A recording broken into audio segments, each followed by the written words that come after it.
তবে তো সব ঠিকঠাক আছে। তোমার পয়সা দাদা শ্বশুর বাড়ির গোষ্ঠী পড়ছে, আর যত রকম অযত্ন হচ্ছে তোমার। আর এই সব কথা বলতে যাই বলে আমি সারা হয়ে যাই খারাপ।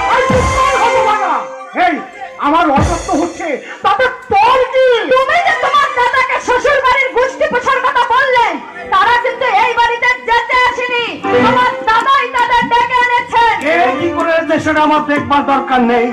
আমার সাফ কথা, এবারে যে কেউ বাবাকে ছোট বড় কথা বললে আমি কিন্তু তাকে ছেড়ে কথা বলবো না। বাবা যদি অন্যায় কথা বলে, তোমার ভয়ে তো মুখ বুজে সহ্য করতে হবে। অন্যায় করেন না? কোথায় তুই মায়ের অন্যায় দেখলি? ওরে বাবা, কোথায় কি মায়ের অন্যায় দেখলি? মা কোথায় দেখেছি সেটা তোমাদের সামনে দেখেই জিজ্ঞাসা করছি। শোনো মাইমা, মাইমা, এসব কি হচ্ছে? এটা কি ভদ্রলোকের বাড়ি? আর তোরাও তো এখানে অশান্তি না বাড়িয়ে চলে যেতে পারিস নাকি? অশান্তি আমরা করছি না, অশান্তি করছে সুমন্ত। বাড়ি শুদ্ধ সব লোকে একজনের অসভ্যতা কখনোই সহ্য করতে পারে না বাবা। আমার ডাকছো বাবা সুমন্ত? হ্যাঁ ডাকছি।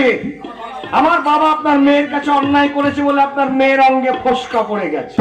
আসলে অন্যায় কি শুনবেন? বৌদিকে বাবা কয়েকটা ন্যায্য কথা বলেছে। এ তো ভারী অন্যায় উৎস।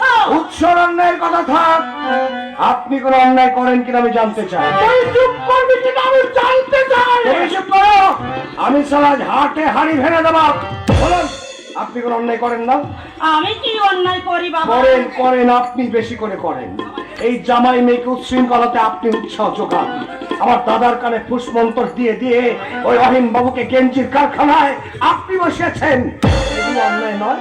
এছাড়া আরো আছে, শুনতে চান? এই এত কুয়ার তুই কেন হয়েছিস? কেন কেন তুই বড়দের সম্মান দিয়ে কথা বলিস?